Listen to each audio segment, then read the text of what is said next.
Hello everyone, welcome to our channel ना party ना broker. तो जैसे हमारे चैनल का नाम है, ना हम कोई प्रोडक्ट बेचते हैं और ना हम कोई प्रोडक्ट की ब्रोकरेज करते हैं। This is purely a financial advisory platform जहां हम डे टू डे फाइनेंसेस और रियल एस्टेट के बारे में कुछ इन्फॉर्मेशन देते हैं जो आपके लिए डेली लाइफ में यूजफुल हो सकती है। तो आज का हमारा टॉपिक है how to value a property in India. Generally हम लोग जब कोई प्रॉपर्टी परचेज करने जाते हैं या फिर हमें कोई प्रॉपर्टी का ऑफर आता है तो हमें ये आइडिया नहीं होता है कि ये प्रॉपर्टी को हम इस प्राइस पर ले या कितने प्राइस पर ले एंड उसका फेयर वैल्यू हम क्या लगाए। ये वीडियो थोड़ा लंबा हो सकता है बट आप प्लीज़ अगर आप इतने बड़े इन्वेस्टमेंट के लिए सोच रहे हैं तो थोड़ा टाइम दीजिए, बिकॉज जल्दी समझाने में कभी कभी कॉन्सेप्ट मिस हो जाते हैं या कोई पॉइंट मिस हो जाता है जो आज, जिससे अच्छा है कि आप शायद 1-2 मिनट ज़्यादा देके आप ये पूरा वीडियो सुन लें। Thank you. तो हम लोग स्टार्ट करते हैं। तो प्रॉब्लम क्या है? तो फर्स्ट प्रॉब्लम इज कि रियल एस्टेट के प्राइसेस बड़े अजीब होते हैं। कहीं भी आप जाइए, कभी कभी सालों सालों तक बढ़ते जाते हैं, फिर उसके बाद जैसे अक्रॉस इंडिया लास्ट 3-4 साल से प्रॉपर्टी प्राइसेस स्टैग्नेंट है, ना बढ़ रहे हैं ना घट रहे। ऐसे टाइम में अगर आप खरीदने वाले हैं तो आपको लगता है कि शायद दाम घटने वाले हैं, तो हम अभी रुक जाते हैं इन्वेस्टमेंट करने के लिए। जबकि अगर आपको सेल करना है तो आप वेट करते हुए शायद प्रॉपर्टी मार्केट अब वापस से राइज करेगा एंड हम वहां पर जाके उस पॉइंट पे जाकर हम सेल करेंगे। तो ये आप बायर हो या सेलर हो, आपके दोनों के लिए कंफ्यूजन का सिचुएशन रहता है कि हम प्रॉपर्टी को क्या वैल्यू करें एंड किसी भी पॉइंट ऑफ टाइम पर हम प्रॉपर्टी को निकालें या खरीदें या क्या करें। अभी करंटली जो सिचुएशन है, इस सिचुएशन के अंदर ज्यादातर लोग प्राइसेस के ड्रॉप होने का वेट कर रहे हैं। जो एक्सपर्ट्स हैं वो भी यही बोल रहे हैं कि प्राइसेस ड्रॉप करेंगे और 20 से 30% ड्रॉप की बात कर रहे हैं। पर एक क्वेश्चन ये आता है कि अगर प्राइसेस ड्रॉप होने वाले हैं तो हम उस इंफॉर्मेशन का कैसे यूज करें। लाइक प्राइसेस कितने टाइम फ्रेम में ड्रॉप होंगे ये कहना बहुत ही मुश्किल है, शायद कोई एक्सपर्ट भी जल्दी नहीं बता सकते हैं इस बारे में। मगर क्वेश्चन ये है कि अगर प्राइसेस 20% ड्रॉप हो भी गए तो उसके बाद हम क्या करें? हम और 20% ड्रॉप का वेट करें या 20% ड्रॉप होने के बाद इमीडिएटली जाके प्रॉपर्टी खरीद ले? तो ये सब चीज़ों का आंसर हमारे पास नहीं होता, क्योंकि हमारे पास खुद का कोई वैल्यूएशन करने का तरीका नहीं होता है।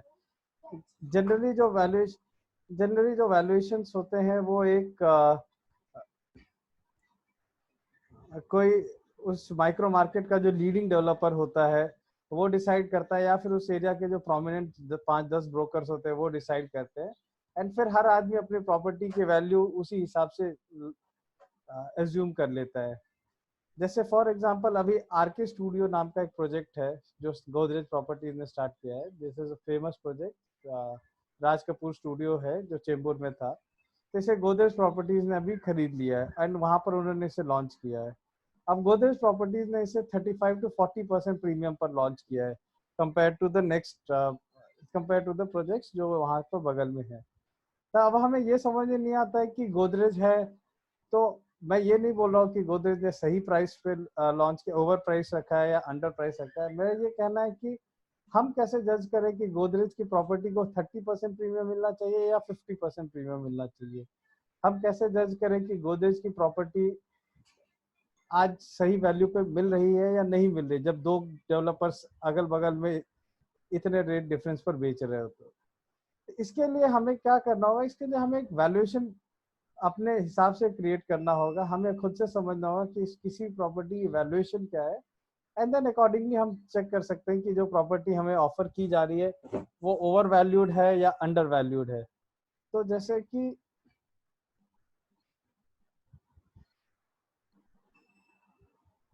हम सब ने देखा है कि इंडिया में सिटीज जो है उनकी प्लानिंग बहुत पुअर होती है।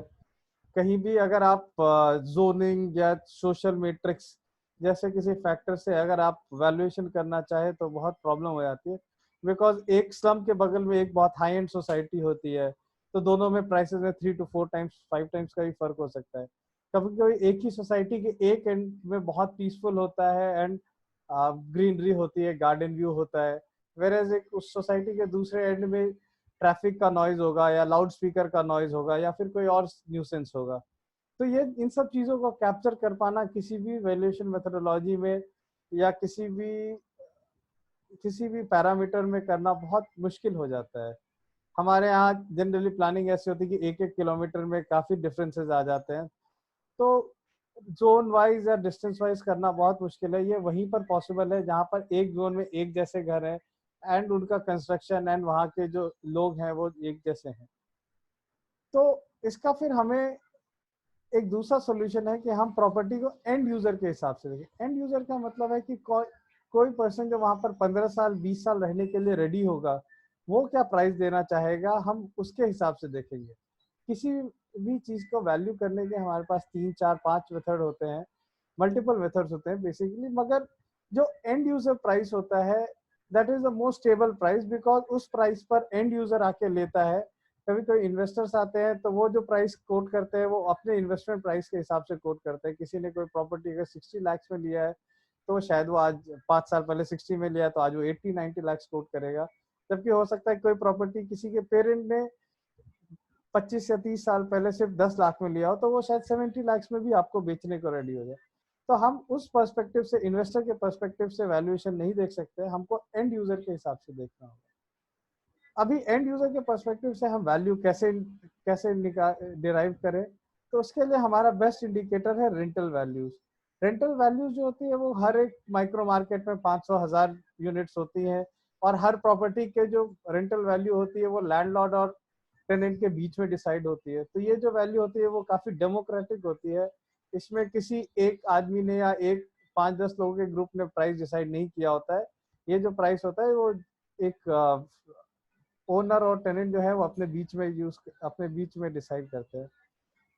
जो टेनेंट होता है वो प्रॉपर्टी को जब रेंटल वैल्यू असाइन करता है तो वो उसको एंड यूजर के पर्सपेक्टिव से करता है। वो इसको ऐसे नहीं देखता है कि वो जो है न्यूसेंसेस को भी वैल्यू करता है, वो ट्रांसपोर्टेशन को भी वैल्यू करता है, वो उस जगह की सेफ्टी सिक्योरिटी हर चीज को वैल्यू करके एक रेंटल वैल्यू देता है। एंड जो टेनेंट होता है वो फ्यूचर ग्रोथ के हिसाब से भी जो है प्राइस रेंटल को जो है इवेल्युएट करता रहता है। हम इसको आगे देखेंगे कैसे इवेल्युएट करता है। तो टेनेंट का जो पर्सपेक्टिव होता है वो काफी हद तक एंड यूजर के पर्सपेक्टिव से मैचिंग होता है। अभी अगर कोई टेनेंट जो है वो, अगर आप कोई टेनेंट है और आप किसी प्रॉपर्टी में रह रहे हैं, तो आप उस प्रॉपर्टी को परचेज ना करने के आपके पास मेनली 2 रीजन होते हैं। फर्स्ट रीजन है कि आप श्योर नहीं है कि आप उस एरिया में या उस जगह पे अगले 10 साल 15 साल तक रहेंगे या नहीं रहेंगे। एंड दूसरा होता है कि अगर आप श्योर हैं कि रहेंगे तो आप सोचते हैं कि उस प्रॉपर्टी को खरीदने के लिए मुझे कितना ईएमआई देना पड़ेगा, एंड उस प्रॉपर्टी को अगर मैं रेंट पे ही यूज करता रहूं तो मुझे कितना रेंटल देना पड़ेगा। फॉर एग्जाम्पल, अगर आप 20,000 रेंटल दे रहे हैं और अगर आपको प्रॉपर्टी 30,000 के ईएमआई में मिल रही है तो आप मोस्ट लाइकली वो प्रॉपर्टी खरीद लोगे, बिकॉज आपको उसमें इकोनॉमिक सेंस दिखता है। बट अगर प्रॉपर्टी का रेंट 20,000 है और अगर आपको उसकी ईएमआई 50,000 दिखने वाली है तो आप सोचोगे कि इससे अच्छा तो मैं रेंटल पे रह रहता हूँ। ये किसी के लिए भी ट्रू है, चाहे आप 20,000 हो तो आपके लिए 50,000 ज्यादा लगेगा। अगर आपका रेंटल 60,000 है तो आपको 1.5 लाख रुपीज ज्यादा लगेगा। तो ये जो कंपैरिजन है वो एक टेनेंट जो है वो कॉन्स्टेंटली करता रहता है, और जैसे ही वो प्राइस उसके अफोर्डेबल रेंज में आती है या फिर उसके रेंटल से कंपेरेबल होती है तो वो जो है उस प्रॉपर्टी को खरीद सकता है। इसीलिए जो है रेंटल पर जो पर्सन रहता है वो प्राइसेस को कॉन्स्टेंटली इवेल्युएट करता रहता है, एंड वो जो है उसका जो पर्सपेक्टिव होता है that is probably the best perspective for a real estate property. तो अब देखते हैं कि ईएमआई टू रेंटल का जो रेशियो है जो हमने बात किया था वो कितना होना चाहिए और किस चीज पे डिपेंड करता है। तो ये ईएमआई टू रेंटल का जो रेशियो है वो किस चीज पे डिपेंड करता है, हम पहले ये देखते हैं। तो अभी हम डिसाइड करने वाले हैं कि जो ईएमआई टू रेंटल का जो रेशियो है वो किस चीज पे डिपेंड करता है। तो फर्स्ट ऑफ ऑल हम देखते हैं, तो जो ईएमआई टू रेंटल का रेशियो है वो लोकल इकोनॉमी पर डिपेंड करता है। वो जो है वो कंट्री के इकोनॉमी पर नहीं डिपेंड करता है। हर माइक्रो मार्केट की अपनी एक इकोनॉमिक्स होती है, वो उस पर डिपेंड करता है। फॉर एग्जांपल, मैं जब कोटा में था तो उस टाइम पर कुछ फैक्ट्रीज बंद हो गई थी तो सडनली वहाँ का रियल एस्टेट मार्केट कोलैप्स कर गया था। मगर कुछ सालों बाद वहाँ पर जो है कोचिंग का बिजनेस चल पड़ा एंड काफी बच्चे पूरे इंडिया से वहाँ पर आने लग गए एंड वहाँ पर रियल एस्टेट में बूम आ गई। तो इसीलिए आपको लोकल इकोनॉमी पर ध्यान देना है, आपको कंट्री की इकोनॉमी पर ध्यान नहीं देना है जब आप EMI टू रेंटल का रेशियो देखते हैं। ये एक जनरली एक अप्रोक्सीमेशन है, जैसा हमने पहले बात किया था। तो बट ये बहुत ही अच्छा अप्रोक्सीमेशन टूल है एंड ये काफ़ी हेल्पफुल होता है। इसका रेंज जनरली 1.5 to 2x के बीच में होता है। मतलब अगर आप कोई प्रॉपर्टी 20,000 का रेंटल दे रहे हैं, तो अगर आपको 30,000 मिल रही है तो आप डेफिनेटली ले लेते हैं। अगर 40,000 तक जाती है तो शायद आप ले लेते हैं, मगर अगर 50,000 चली जाती है तो most likely most of the tenant जो है वो उस प्रॉपर्टी को नहीं लेते हैं। ये इस पर भी डिपेंड करता है कि वहाँ की जो लोकल पॉपुलेशन है उसका सैलरी ग्रोथ है, इकोनॉमिक ग्रोथ कैसा हो रहा है। अगर वो अच्छा हो रहा है तो ये फैक्टर जो है वो EMI टू रेंटल का जो रेशियो है वो हायर होता है। एंड इसकी अच्छी बात है कि ये जो इंटरेस्ट रेट में जो चेंजेस होते हैं प्रॉपर्टी कंट्री वाइड, ये उसको भी कैप्चर करता है, बिकॉज आपका जो EMI है वो इंटरेस्ट रेट पर डिपेंडेंट होता है। तो ये काफी अच्छा मैट्रिक्स है जो आप यूज कर सकते हो किसी भी प्रॉपर्टी को इवैल्यूएट करने के लिए। अब इसमें आपको जो इंटरेस्ट रेट यानी EMI का जब वैल्यू अप्रोक्सीमेट करना है तो उसमें जो है वो इंटरेस्ट रेट पर डिपेंडेंट होता है। इंटरेस्ट रेट का जो वैल्यू है आज से 2 साल बाद या 3 साल बाद क्या होगा वो गेस करना काफी हार्ड होता है, मगर आप उसका डायरेक्शन जो है वो प्रेडिक्ट कर सकते हो अगर आपको थोड़ा सा भी इकोनॉमिक्स में इंटरेस्ट है तो।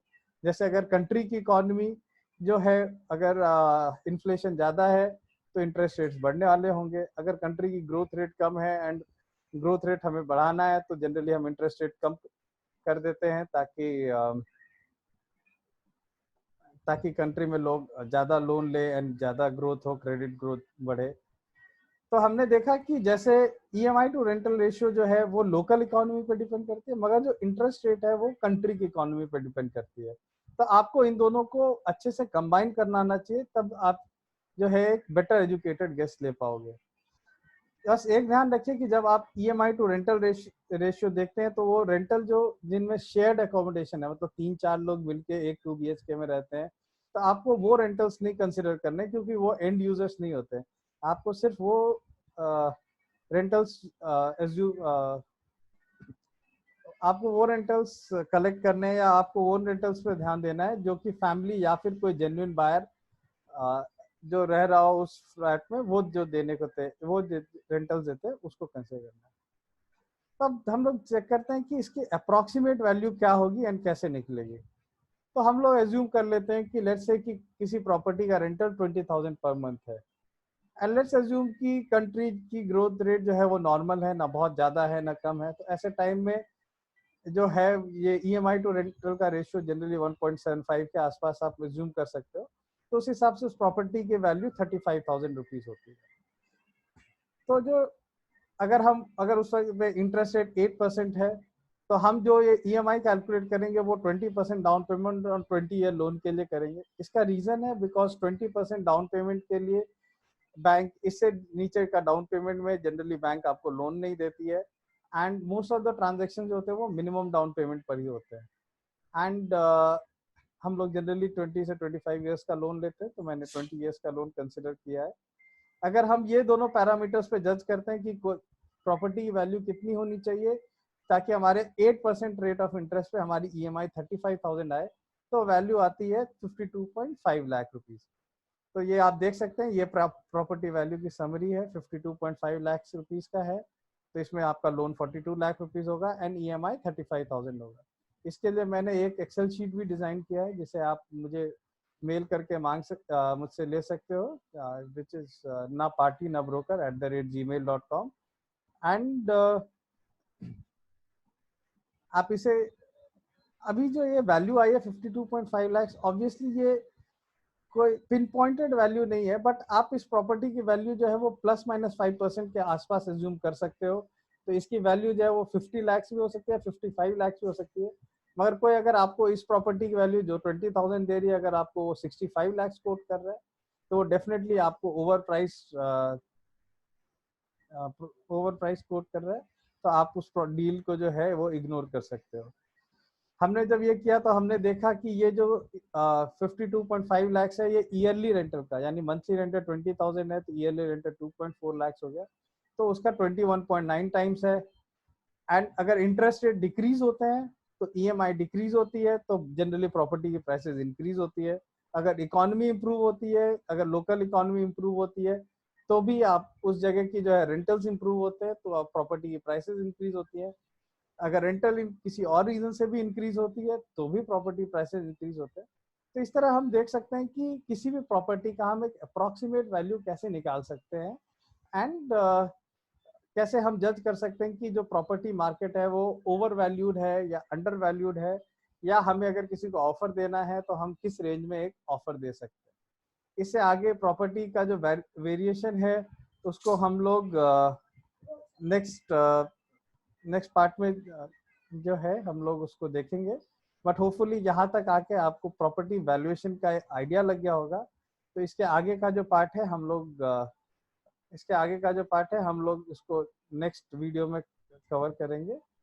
तो this was a initiative by ना पार्टी ना broker. Hope to see you again in the next video. Thank you, thanks very much.